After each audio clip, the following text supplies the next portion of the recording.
எல்லாருக்கும் வணக்கம். நான் உங்க பைரவா கிருபாகரன் பேசுறேன். பைரவா ஸ்பீக்ஸ் நேயர்களுக்கும் வணக்கம். பிறர் உயர நாம் உயர்வோம். இன்னைக்கு நாம பார்க்க போற செய்தி என்ன அப்படின்னு பார்த்தீங்கன்னா, இன்னைக்கு இந்தியா அளவில் ரொம்பவே ஒரு பெரிய ஹீரோ அப்படி யார் அப்படின்னு பார்த்தீங்கன்னா, கண்டிப்பாக அது அல்லு அர்ஜுன் அவர்களாக தான் இருப்பாங்க. ஏன் அப்படின்னா, புஷ்பா அப்படின்ற ஒரு திரைப்படம் சமீபத்தில் டிசம்பர் 5ஆம் தேதி ரிலீஸ் ஆச்சு. 4ஆம் தேதியே அதுக்கு ப்ரீமியர்லாம் ஆரம்பிச்சிட்டாங்க. அந்த படம் இப்போ வந்து பார்த்தீங்கன்னா, வெளிநாடுகளில் நம்ம இந்தியாவில் எல்லா இடங்கள்லையுமே வசூல் வேட்டையை வாரி குவிச்சிட்டு இருக்கு அப்படின்னும் சொல்லலாம். அந்த வசூல் வேட்டையை குவிச்சிட்டு இருக்குன்னு நிறைய பத்திரிகைகள் ஊடகங்கள்லாம் வந்துட்டு இருக்கு. எவ்வளோ கோடி, 1000 கோடிக்கு மேலே வசூல் பண்ணி இன்னமும் வசூல் பண்ணிட்டு இருக்கிற ஒரு படமா புஷ்பா 2 த ரைஸ் அப்படின்ற திரைப்படம் இருந்துட்டு இருக்கு. 5ஆம் தேதினா இன்னைக்கு வந்து பார்த்தீங்கன்னா தேதி வந்து 13 தான். கிட்டத்தட்ட ஒரு 8 நாள் தான் ஆகுது. சரி, இதெல்லாம் ஏன் இப்போ சொல்கிறேன் அப்படின்னா, இன்னைக்கு திரு அல்லு அர்ஜுன் அவர்கள், நடிகர் அல்லு அர்ஜுன் அவர்கள் அவர்களுடைய வீட்டுக்குள்ளேயே போய் பெட்ரூம் உள்ள வரைக்கும் போய் காவல்துறை அவரை கைது பண்ணியிருக்காங்க. எதுக்காக அப்படின்னு சொல்லணும்னா, தெலுங்கானா, ஹைதராபாத்லாம், ஆந்திரா அந்த மாதிரியான ஊருங்கள்லாம் புஷ்பா 2 படத்தை எல்லா தியேட்டர்கள்லையுமே ப்ரீமியராக ரிலீஸ் பண்ணாங்க. ப்ரீமியர் ஷோ அப்படின்னா, படம் வர்றதுக்கு ஒரு நாள் முன்னாடி நைட்லேயே இல்லை சாயந்தரத்துலேயோ போட ஆரம்பிச்சிருவாங்க. அதான் ப்ரீமியர் ஷோ அப்படின்னு சொல்லுவாங்க.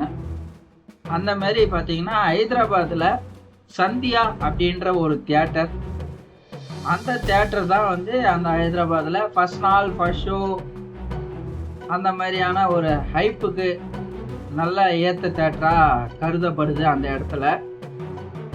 இப்போ அந்த தியேட்டருக்கு வந்து முன்னாடி நாள் 4ஆம் தேதி, டிசம்பர் 4ஆம் தேதி நைட்டு நடிகர் அல்லு அர்ஜுன் அந்த தியேட்டருக்கு விசிட் பண்ணுறாரு.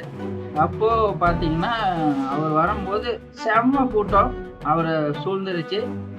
அவர் காரில் நின்ன மாதிரியே நாலா பக்கமும் இருக்கிற அவங்களோட ஃபேன்ஸை பார்த்து கையசைச்சிட்டு எல்லாருக்கும் நன்றி சொல்லிட்டு அவர் அந்த தியேட்டருக்குள்ளே நுழைஞ்சி உள்ளே போகிறாரு. உடனே அவங்க ஃபேன்ஸும் என்ன ஆகுறாங்கன்னா, உடனே அவரை நோக்கி அவரை ஃபாலோ பண்ணி எல்லாம் உள்ளே போகணும் அப்படின்னு நினைக்கிறாங்க. இதில் என்ன அப்படின்னு பார்த்தீங்கன்னா, அந்த கூட்டத்தில் வந்து ஒரு சின்ன பையன், அவங்களோட அம்மாவும் அப்பாவும் வராங்க. அந்த பையனுக்கு வந்து ஒரு 7-8 வயசு தான் ஆகுது. அந்த பையன் வந்து அல்லு அர்ஜுனோடைய மிகப்பெரிய விசிறி ஃபேன் அப்படின்னு சொல்றாங்க. அந்த பையன் படிக்கிற ஸ்கூல்லேயே வந்து அவன் புஷ்பா புஷ்பா அப்படின்ற மாதிரி தான் சொல்லுவாங்களாம். அந்த பையன், அவங்க அம்மா, அவங்க அப்பா 3 பேருமே படம் பார்க்க வந்திருக்காங்க. அந்த சந்தியா அப்படின்ற தியேட்டரில் அல்லு அர்ஜுன் அவர்கள் உள்ளே நுழைஞ்சதும் இவங்களும் அந்த கூட்டமாக உள்ளே போயிருக்கும் போது அந்த பையனும் அவங்களுடைய அம்மாவும் அந்த கூட்டத்தில் சிக்கி ரொம்பவே கஷ்டப்பட்டு இருந்திருக்கிறாங்க. அந்த பையனுக்கும் ரொம்பவே அடிபட்டிருக்கு. அந்த அம்மாவும் ரொம்ப அடிபட்டு மூச்சு பேச்சு இல்லாமல் இந்த நிலையில் அந்த அம்மாவை பக்கத்தில் இருக்கிற ஹாஸ்பிட்டலுக்கு கூட்டின்னு போகலாம், கூட்டத்தை கலைச்சி அந்த அம்மாவை ஆம்புலன்ஸில் ஏற்றி கூட்டிட்டு போகிற வழியிலே அந்த அம்மா இறந்துடுறாங்க. அந்த பையனும் ரொம்பவே சஃபகேட் ஆகி அந்த பையனுக்கும் கொஞ்சம் ட்ரீட்மெண்ட் கொடுக்குற மாதிரி தான் இருந்தது. இதை தெரிஞ்சு அது மறுநாள் 5ஆம் தேதியே வந்து நடிகர் அல்லு அர்ஜுன் அவர்கள் ஒரு அறிக்கை வெளியிடுறாரு. இந்த செய்தி வந்து எங்களுக்கு ரொம்பவே கஷ்டமான ஒரு செய்தியாக அமைஞ்சது. நான் அந்த குடும்பத்துக்கு 25 லட்ச ரூபா பணம் கொடுத்துட்றேன் அது மட்டும் இல்லாம அந்த குடும்பத்துக்கு தேவையான எல்லா உதவியும் நாங்களே செஞ்சு தந்துடுறோம், நாங்க எப்பயுமே அந்த குடும்பத்து கூடயே இருக்கோம் அப்படின்ற மாதிரி நடிகர் அல்லு அர்ஜுன் அவர்கள் சொல்லிட்டாரு. இப்போ அந்த அம்மா இறந்தனால போலீஸ் காவல்துறை என்ன பண்ணியிருக்காங்கன்னா ஒரு 4-5 பேர் மேல எஃப்ஐஆர் போட்டு அரெஸ்ட் பண்ணியிருக்காங்க. அந்த சந்தியா தியேட்டர் ஓனர் ஒரு லிஸ்டே வச்சிருந்துருக்காங்க. காவல்துறை அவர்களுக்கு சொல்லவே தேவையில்லை, என்னென்ன பண்ணுன்றதை அவங்க எல்லாமே பண்ணிடுவாங்க. அதன் பிரகாரமா ஒவ்வொருத்தரையா கைது பண்ணி உள்ள கூட்டிட்டு போயிருக்காங்க. அதுல என்ன ஒண்ணுன்னா, அல்லு அர்ஜுன் அவர்களையும் சரி அந்த சந்தியா தியேட்டர் ஓனர் அவர்களும் சரி முன்னாடியே பர்மிஷன் கேட்டிருக்காங்க. அதுல காவல்துறை சைட்ல இருந்து பர்மிஷனும் கொடுத்த மாதிரி ஒரு நோட்டீஸ் காட்டுறாங்க.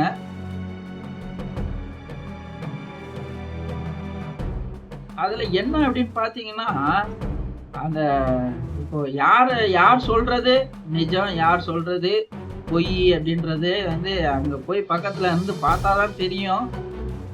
அது இன்னும் எதுவுமே வெட்ட வெளிச்சத்துக்கு வரல. தியேட்டர் சைட்ல இருந்து நாங்க பந்தோபஸ்து கேட்டோம், 2 நாள் முன்னாடியே கேட்டோம் அப்படின்ற மாதிரி தியேட்டர் சைட்ல இருந்து சொல்றாங்க.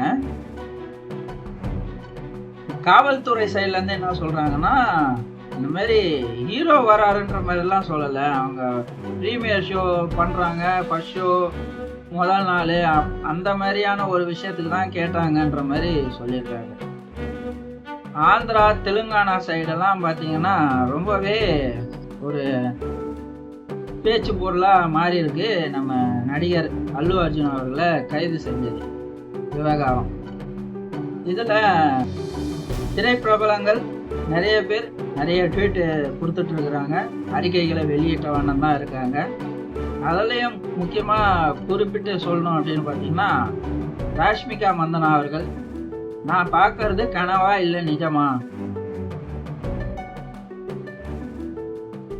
அதுக்கும் அந்த குடும்பத்துக்கும் அந்த குடும்பத்துல நடந்த ஒரு இறப்புக்கும் இவங்களுக்கும் சம்பந்தமே இல்லை, ஏன் சம்பந்தமே இல்லாம நடிகர் அல்லு அர்ஜுனாவை கைது பண்ணியிருக்கீங்கன்ற மாதிரி ராஷ்மிகா மந்தனா அவர்கள் அந்த புஷ்பா 2 படத்தோட ஹீரோயின் அவங்க ஒரு அறிக்கை விட்டுருக்காங்க.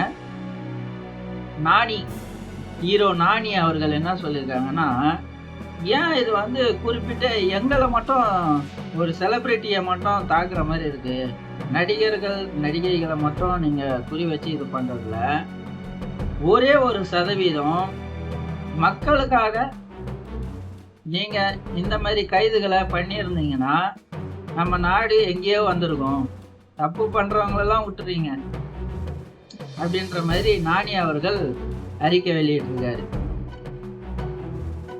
ரேவந்த் ரெட்டி அந்த முதலமைச்சர் அவங்கள கேட்டிருக்காங்க கேள்வி. இதுல அல்லு அர்ஜுன் அவர்கள் இந்த படத்தோட வெற்றியின் மூலமா அடுத்து வருங்காலங்கள்ல கட்சியை ஆரம்பிக்க போறாங்க, அதனாலதான் இந்த மாதிரியான ஒரு கைது நடவடிக்கையா இல்ல என்ன ஏது அப்படின்ற மாதிரி கேட்டிருக்காங்க நிருபர். அப்படியெல்லாம் ஒண்ணும் இல்லை, காவல்துறை தன் வேலையை செய்யும், சட்டம் எல்லோருக்குமே சமமான ஒண்ணுதான், சட்டம் இவங்க தனி இவங்க வேற அவங்க வேறன்றதெல்லாம் பிரிச்சு பார்க்காது, எல்லாருக்கும் சட்டம் சரிசமமா தான் வேலை செய்யும். காவல்துறையும் அப்படிதான், காவல்துறையும் யார் தப்பு பண்ணியிருக்காங்களோ அவங்களதான் இது பண்ணுவாங்க, தப்பு பண்ணாதவங்கள எதுவும் செய்ய மாட்டாங்கன்ற மாதிரி தான் ரேவந்த் ரெட்டி முதலமைச்சர் அவர்கள் சொல்லியிருக்காங்க. இதுல யார் பண்ணது தப்பு யார் பண்ணது சரின்றது இது வரைக்கும் தெரிய வரல. பார்ப்போம். இன்னைக்கு 13ஆம் தேதி, இன்னைக்கு நைட்டு இல்ல நாளைக்கு காலையில நடிகர் அல்லு அர்ஜுன் அவர்கள் பிணையில வெளியே வருவாருன்னு தெரிய வருது. இப்போ நான் பேசிட்டு இருக்க இந்த வீடியோ முடியறதுக்குள்ள கூட அவரு வெளியே வந்துடலாம். அப்படி இன்னைக்கு அதாவது பெயில் கிடைக்கிறது சாயங்காலம் 5:30 மணிக்கு முன்னாடி கிடைச்சிருச்சுன்னா வெளியே வந்துடலாம். அது 5:30 மணிக்கு மேல ஆயிடுச்சுன்னா பெயில் கிடைக்கிறதுக்கு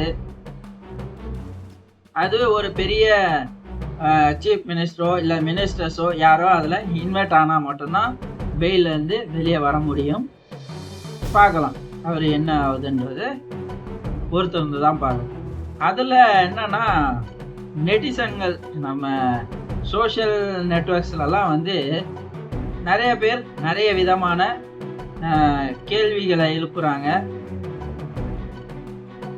ஒரு சிலர் என்ன சொல்றாங்கன்னா, அவருடைய புகழ் இன்னைக்கு உலகம் ஃபுல்லாக பரவி இருக்கு, அந்த புகழை கெடுக்கணுன்றதுக்காக இது மாதிரி பண்ணியிருக்காங்க அப்படின்ற மாதிரி சொல்றாங்க.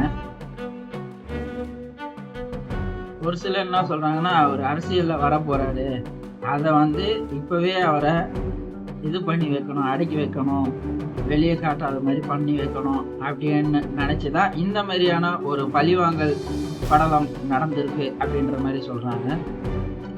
இது கண்டிப்பா நடக்கணும், இந்த கைது வந்து கண்டிப்பா கைது பண்ணணும், ஏன்னா அவரால் ஒரு உயிர் போயிருக்கு அப்படின்ற மாதிரி சில பேர் சொல்றாங்க. சில பேர் என்ன சொல்றாங்கன்னா, அவரா வந்து நடிகர் அல்லு அர்ஜுன் அவர்களா வந்து கூட்டத்தோட கூட்டமா வந்து எங்களுடைய படத்தை பாருங்க, எங்களோட படத்தை பார்த்தாதான் எங்களுக்கு காசு கிடைக்கும் அப்படின்ற மாதிரி யாருன்னா அவர் சொன்னாரா? இல்லையே, இவங்களா தானே வந்தாங்க அப்படின்ற மாதிரி சில பேர் சொல்றாங்க. இதுல அல்லு அர்ஜுன் அவர்களே வந்து ரொம்பவே வருத்தப்பட்டு ரொம்பவே கஷ்டப்பட்டு தான் வந்து அன்னைக்கு 5ஆம் தேதி அன்னைக்கு அறிக்கை வெளியிட்டிருந்தாரு.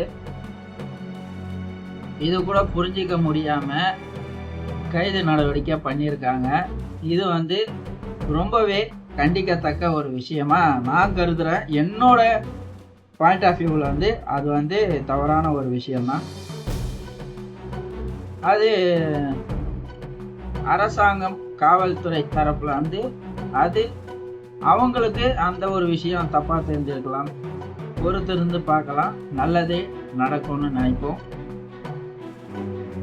மறுபடியும் இதே மாதிரியான ஒரு காணொளியில இதே மாதிரியான ஒரு சுவாரஸ்யமான செய்தியில உங்க எல்லாரையும் பார்க்குற வரைக்கும் உங்களிடம் இருந்து விடைபெறுவது நான் உங்கள் பைரவா கிருபாகரன். பைரவா ஸ்பீக்ஸ் சேனலை சப்ஸ்கிரைப் பண்ணாதவங்க சப்ஸ்கிரைப் பண்ணிக்கோங்க. அப்பதான் நான் போடுற காணொளிகள் உங்களை துரிதமாக வந்து சேரும். நன்றி, வணக்கம்.